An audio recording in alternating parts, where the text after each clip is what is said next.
like, subscribe, and comment.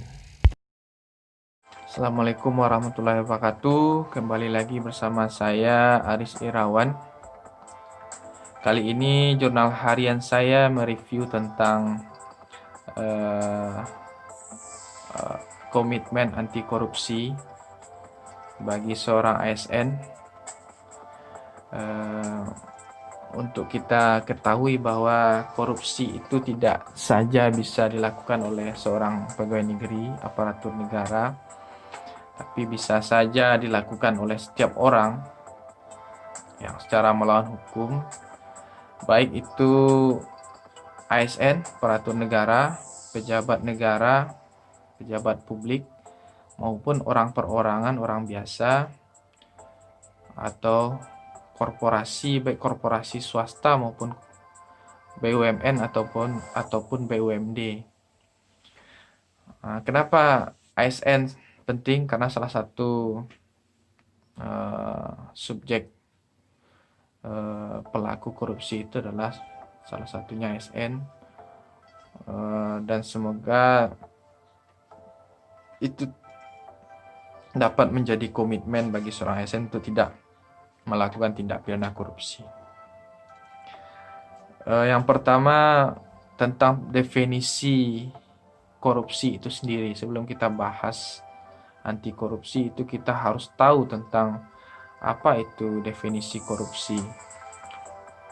Untuk mendefinisikan korupsi itu banyak definisi, diantaranya menurut Kamus Hukum ya, Black's Law Dictionary ya, mengatakan bahwa korupsi itu adalah suatu perbuatan yang dilakukan dengan sebuah maksud untuk mendapatkan keuntungan yang bertentangan dengan tugas resmi dan kebenaran-kebenaran lainnya yang dilakukan oleh seseorang, yang dalam hal ini seseorang itu secara resmi mendapatkan kepercayaan menurut hukum, dan dari kepercayaan tersebut dia melanggarnya dan melakukan kesalahan untuk mendapatkan keuntungan bagi dirinya, orang lain, yang dalam hal ini keuntungan itu bertentangan dengan tugas yang dilakukannya tersebut.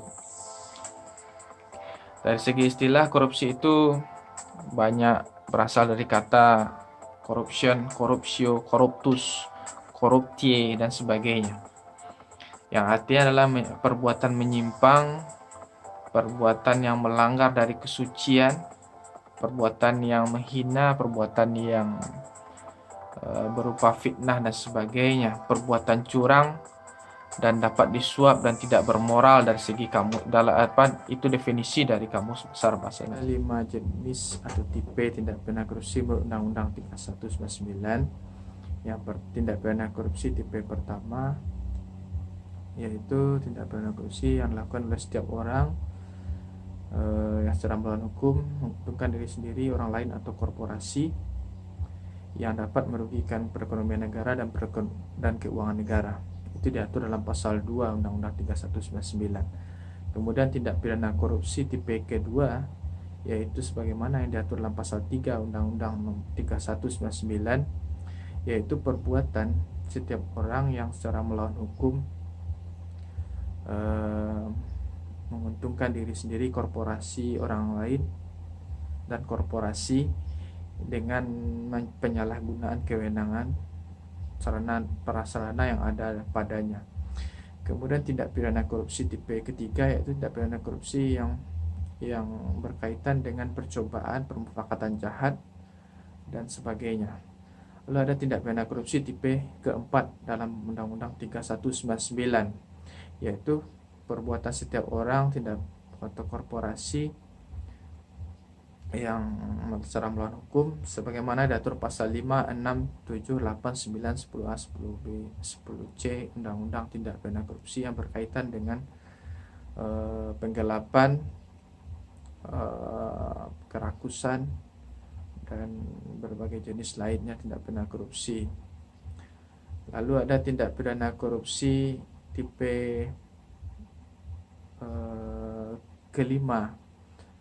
keempat, tindak pidana korupsi yang berkaitan dengan percobaan, permufakatan jahat, penipuan, permufakatan jahat, dan sebagainya. Ada tindak pidana korupsi tipe kelima, yaitu dalam Menghalangi hal pengusutan menghalang-halangi perkara terjadinya tindak pidana korupsi. tindak pidana korupsi itu sendiri.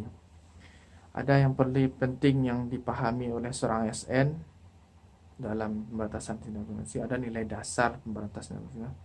Yang pertama adalah netralitas, yang kedua adalah transparansi, yang terpenting itu adalah kejujuran. Bagaimana bersikap jujur dalam berbuat dan bertingkah laku di lingkungan kerja sebagai seorang ASN. Terima kasih. Assalamualaikum warahmatullahi wabarakatuh.